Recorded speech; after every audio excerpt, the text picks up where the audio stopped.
थोड़ी विचित्र है मनुष्य की स्थिति।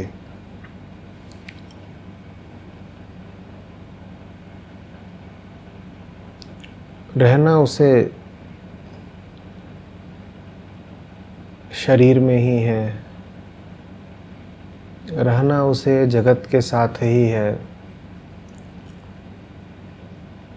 पर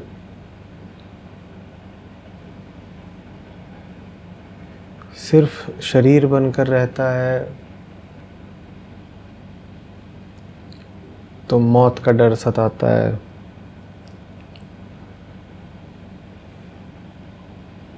अपने चारों तरफ और ऊपर और नीचे अगर सिर्फ जगत को ही पाता है तो बेचैन हो जाता है।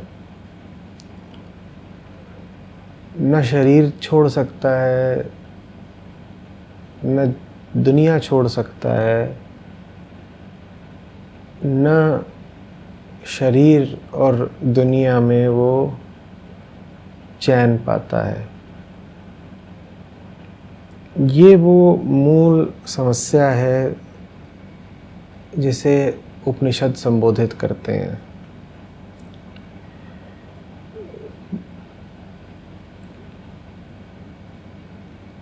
हमारी मूल धारणा क्या हो, हम अपने आप को क्या जाने, हमारा खुद से और संसार से रिश्ता क्या हो, जिए कैसे, इसका उत्तर देते हैं उपनिषद। तो वो कह रहे हैं कि तुम्हारे ही भीतर कुछ है जो तुम्हारे जैसा बिल्कुल नहीं है। गौर करिएगा, तुम्हारे जैसा बिल्कुल नहीं है लेकिन तुमसे पराया नहीं है, तुम्हारे ही भीतर है।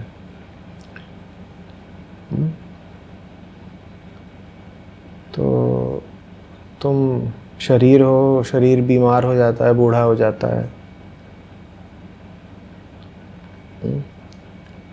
लेकिन ये जो शरीरी है, जो देही है, जो जीव है, इसी के केंद्र में कोई बैठा है जो ना बीमार होता है ना बूढ़ा होता है। और उसकी बात करना बहुत ज़रूरी है, क्योंकि उसकी बात नहीं करोगे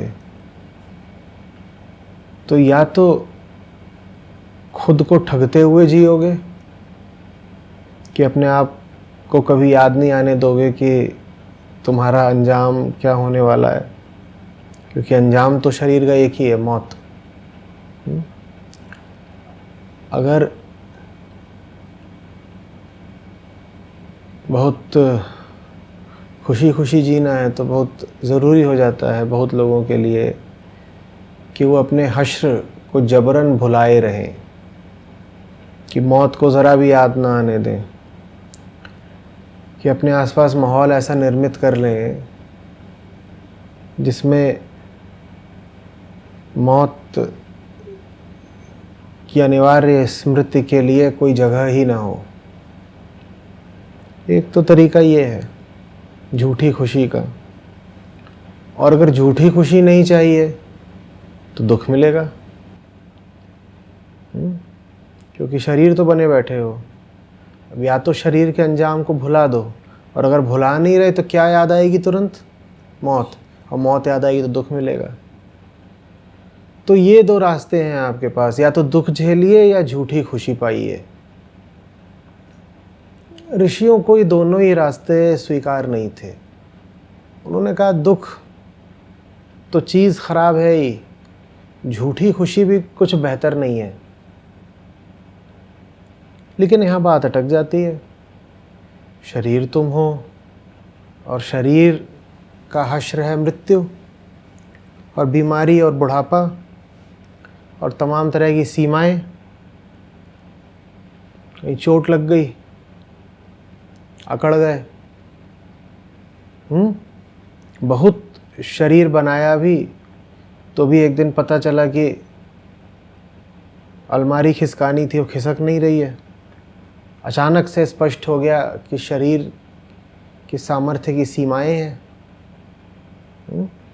शरीर को ही आधार बना के, बुनियाद बनाकर कुछ सुख लेने निकले थे। रात बैठे थे कि आज तो खूब शराब पिएंगे, और 3-4 पैग अंदर गए नहीं कि लगे उलटने। तुरंत साबित हो गया कि शराब के माध्यम से भी जो सुख चाहते थे, शरीर वहाँ भी सीमित ही है। या कभी सोचा कि चलो फलानी पहाड़ी पर चढ़ के आते हैं, बड़ा मज़ा लेंगे, टांगें जवाब दे गई। कभी सोचा चलो आज खूब तैरते हैं, खूब खेलते हैं, शरीर जवाब दे गया। कैसे पाओगे सुख? अगर शरीर ही हो तुम और शरीर ही सुख पाने का ज़रिया है तो अटक गए ना। यहाँ तक कि सब राग रंग और जो सबसे ज़्यादा आकर्षक शारीरिक सुख होते हैं, तुम पाते हो कि मन उनके लिए छटपटाता रह जाता है, अक्सर शरीर साथ नहीं देता। तो शरीर की तो बहुत प्रकट सीमाएं हैं, क्या करें? या तो अपने आप से झूठ बोले रहें, उन सीमाओं को भुलाए रहें, या उन सीमाओं को याद रखें और निरंतर तड़पें। ये तो फंस गए। या तो कपट, नहीं तो तड़प। ऋषियों ने कहा कोई और रास्ता खोजना होगा, तो उन्होंने कहा शरीर के ही भीतर है कोई जो शरीर की सब बीमारियों से, सीमाओं से और गुणों से मुक्त है। अब बनी बात। अब हमें ये झूठ भी नहीं बोलना है कि हम शरीर नहीं हैं। अब हमें ये झूठ भी नहीं बोलना है कि हम शरीर हैं और बड़े प्रसन्न हैं। और अब हमें ये तथ्य भी जहर की तरह नहीं लगेगा कि शरीर सीमित है और दुख देता है। ब्रह्मास्त्र मिल गया बिल्कुल। ब्रह्म ही वो ब्रह्मास्त्र है। क्या? शरीर ही के भीतर बैठा है कोई, समझे? गौर करो, शरीर ही के भीतर बैठा है कोई जो शरीर जैसा बिल्कुल नहीं। तुम्हारे ही भीतर बैठा है कोई जो तुम्हारा ही है, जो तुम्हारी सच्चाई है, लेकिन जो तुम्हारे जैसी बिल्कुल नहीं। अब बन गई बात, बिल्कुल बन गई बात। सारी समस्याओं का हल हो गया। तुम्हारा ही है लेकिन तुम्हारी सब कमजोरियों से मुक्त है। क्या बात है। यहाँ तो हम अपने आप को थोड़ा सा बढ़ा चढ़ा कर दिखाने के लिए कितना कुछ नहीं करते। फोटो आ जाती है तो उस पर फोटोशॉप चलता है। अभी ये वीडियो की सेटिंग कर रहे थे तो कलर उसमें सेट कर रहे थे कि कहीं नीला ज़्यादा ना हो जाए, कहीं गोरा काला ना हो जाए। हम थोड़े से बेहतर दिखने लगे, इसके लिए हम कितने लालायित रहते हैं कि नहीं रहते हैं? बस थोड़ा सा बेहतर दिखने लगे। मोटा आदमी 1 किलो वज़न कम कर लेता है तो प्रसन्न हो जाता है, पतला आदमी 1 किलो वज़न बढ़ा लेता है तो प्रसन्न हो जाता है। ठीक है ना? तुम बाल अपने बनवाने जाते हो, बढ़िया कट गए तो अच्छा लगता है, नहीं बढ़िया कटे तो झुंझला जाते हो। आजकल लोग कहते हैं good hair day, bad hair day. हम थोड़ा सा बेहतर हो जाने के लिए कितने आकुल रहते हैं। और यहाँ ऋषि कह रहे हैं कि तुमसे अनंत गुना बेहतर कोई तुम्हारे ही भीतर बैठा है। बन गई बात। तुम तो जरा सा आनुपातिक कुछ बेहतर चाहते थे।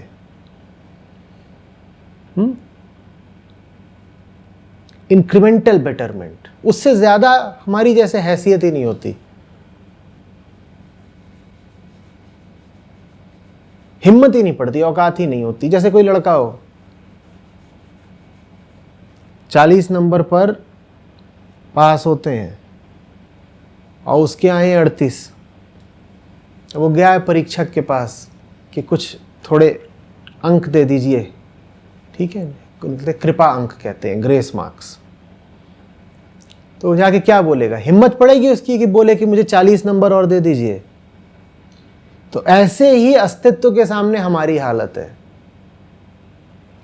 क्या मांगते भी हैं तो 2 नंबर, इससे ज़्यादा मांगने की भी हमारी हिम्मत नहीं पड़ती। 38 पे हैं, 2 दे दीजिए, 40 हो जाएगा तो उत्तीर्ण हो जाएंगे, ठीक है ना। अस्तित्व के सामने इंसान ऐसा ही है, भिखारी जैसा, कि मांगेगा भी तो 2 रुपया, 2 नंबर। बहुत ज़्यादा तो हम मांग भी नहीं पाते। हमने पिछले ही सत्र में कहा था कि ऋषि तो महत्वाकांक्षी लोग हैं, छोटी मोटा तो मांगते ही नहीं कुछ। तो वो ये नहीं कह रहे कि तुम थोड़े से बेहतर हो जाओ, उन्होंने कहा नहीं बेटा, जब तक तुम हो, तुम थोड़े से ही बेहतर हो सकते हो, और थोड़ी बहुत बेहतरी हमको चाहिए ही नहीं। 38 हो, 40 हो, 42 हो, हमारे लिए सब बराबर है। हमको तो कुछ चाहिए जो अनंत गुना श्रेष्ठ हो हमसे। कैसा लग रहा है सुनने में? कैसा लग रहा है? हम तो परसेंटेज वाले लोग हैं। किसी चीज का दाम प्रतिशत में कम हो जाए तो दांत दिखा देते हैं, किसी चीज का दाम प्रतिशत में बढ़ जाए तो मुस्कुरा देते हैं। ऐसे ही करते हैं ना, हम प्रतिशत वाले लोग हैं।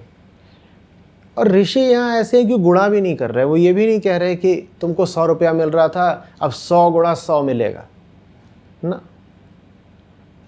क्योंकि 100 गुणा 100 भी एक सीमित बात ही हो गई ना। वो ये तो कह ही नहीं रहे कि पहले 100 रुपया मिल रहा था, अब 100 से 10% ज़्यादा मिलेगा। प्रतिशत का हिसाब किसका रहता है? अहंकार का। थोड़ा सा और दे दो ना, 2 रुपया और दे दो, वो प्रतिशत वाला चलता है वहाँ। ऋषियों का प्रतिशत वाला भी नहीं है, गुणात्मक बढ़ोतरी भी नहीं मांग रहे वो तो कह रहे हैं अनंत गुना बेहतर होना है। और अनंत गुना ऐसे नहीं बेहतर होना कि अनंत गुना जो हमसे बेहतर है वो कोई दूर की कौड़ी है। तो क्या बता रहे हैं तुमको? वो कोई है जो तुम्हारा है, वो सब चीजें जो तुम अपनी समझते हो उनसे ज्यादा वो तुम्हारा है, और वो तुमसे दूर नहीं है, वो तुम्हारे हृदय में बैठा है। अब बताओ कैसा लगा? कैसा लगा? असंभव सा लगा? अरे मजा नहीं है। तो इस मजे का नाम है उपनिषद। इसलिए कहा करता हूं उपनिषदों के पास जाओ, और इसलिए जानता हूं कि उपनिषद सबके काम के, क्योंकि जब हम वो लोग हैं जो 2 रुपया का लाभ करके प्रसन्न हो जाते हैं, तो जब हमें अनंत लाभ होगा तो हमारी खुशी का कोई ठिकाना होगा? वो जो अनंत खुशी है वो हमें यहाँ मिल सकती है। बात कुछ समझ में आ रही है? इस चीज़ को पियो, भीतर आने दो। और अपने क्या कोई है जो तुमसे अनंत गुना बेहतर है और बिल्कुल तुम्हारा है, तुम्हारी असलियत है वो, और वो तुम्हारे भीतर बैठा है। तुम बूढ़े होगे, वो बूढ़ा नहीं होगा। तुम बीमार होगे, बीमार नहीं होगा। तुम झूठे हो सकते हो, झूठा नहीं होगा। तुम्हारा मान हो सकता, अपमान हो सकता, उसका नहीं होता। तुम कुछ चीज़ें जानते हो, कुछ चीज़ें नहीं जानते, वो सर्वज्ञ है। तुम कितना भी बड़े हो जाओ, कितनी भी तरक्की कर लो, कुछ होगा तुमसे ऊपर होगा, उससे ऊपर कुछ नहीं होता।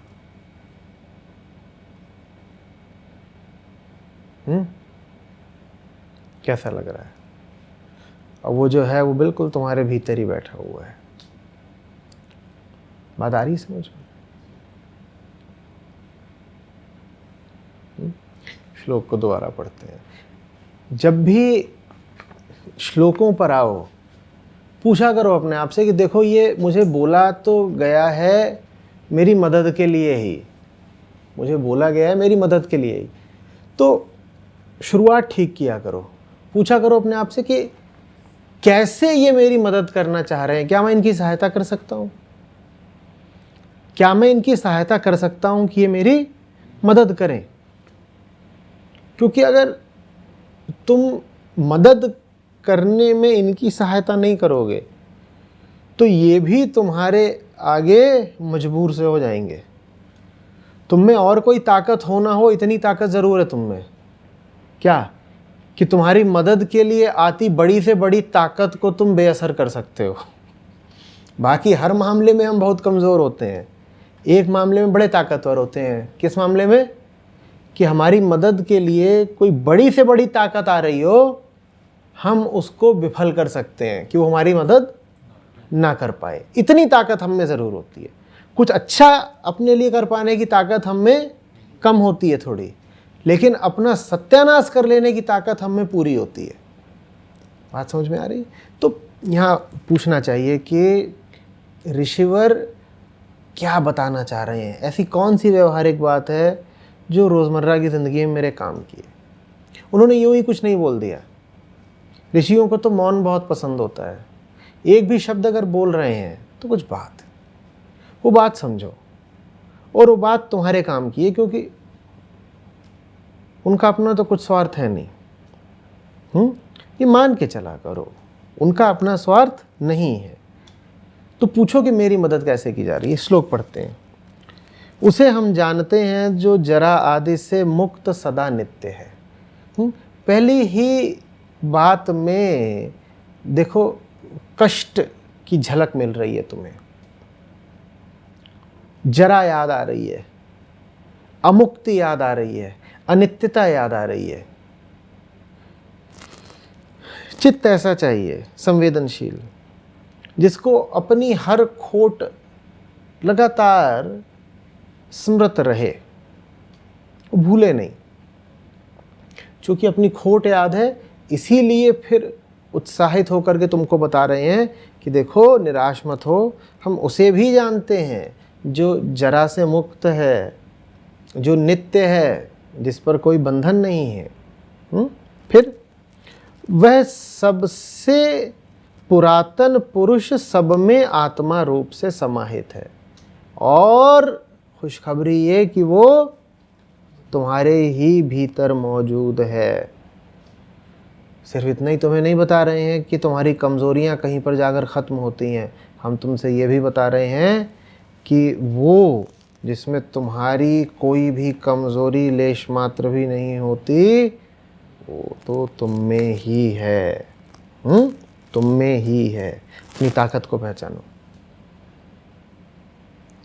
अपने सामर्थ्य को पहचानो, संभावना को देखो। बता रही समझो।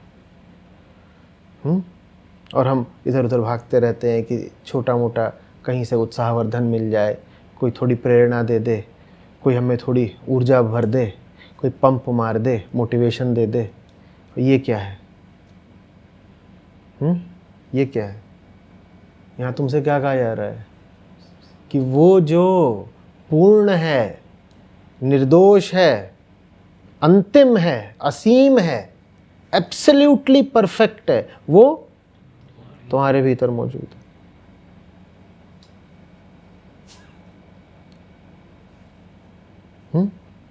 आगे, वह सर्वत्र विद्यमान और अत्यंत व्यापक है, उसे ब्रह्मवेत्ता जन्म बंधन से मुक्त तथा सदा नित्य रहने वाला बताते हैं।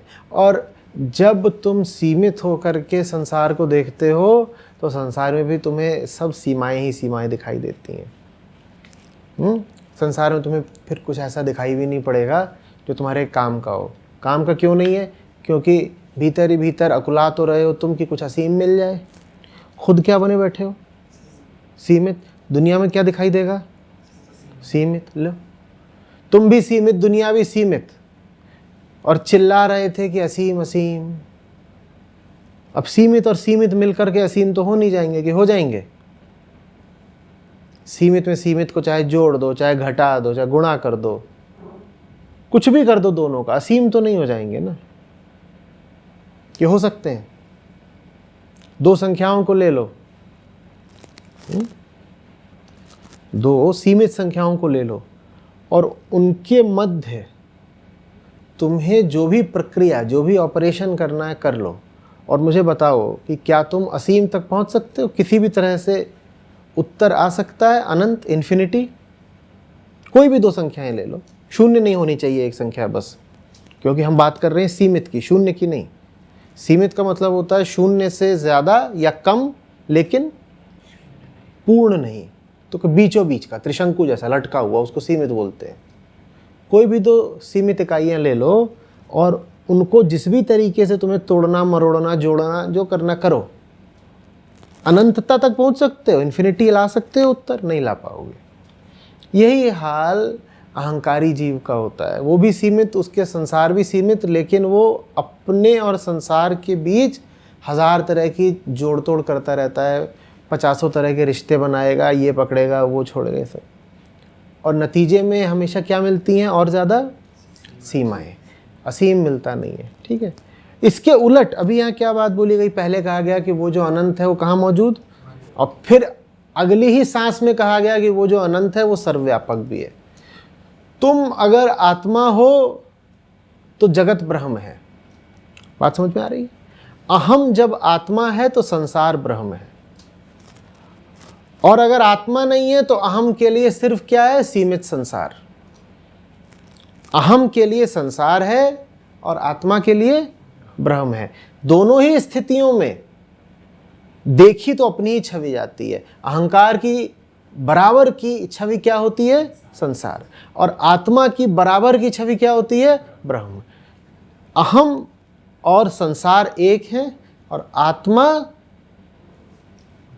बोलो और ब्रह्म एक है। अहम और संसार एक है, आत्मा और ब्रह्म एक है। अहम होकर के इधर उधर देखोगे तो यही सब छिटपुट चिल्लर नजर आएगी, 2 पैसा 5 पैसा। और जो आत्मस्थ हो गया वो दुनिया को देखता है तो पूर्ण ही पूर्ण, सब पूर्ण। क्या याद आया इससे? इधर देखा उधर देखा, सब पूर्ण ही पूर्ण नजर आया। पूर्णमिदं पूर्णात् पूर्णमुदच्यते। सबके लिए नहीं है वो। किसके लिए है वो? जो स्वयं पूर्ण होके देख रहा, बोल रहा है हाँ, पूर्णमिदं पूर्णमिदं। ये भी पूर्ण, वो भी पूर्ण। क्यों? क्योंकि इधर हम पूर्ण। आ रही बात समझ में? तो मनुष्य की जो अस्तित्वगत समस्या है उसका उत्तर देते हैं उपनिषद।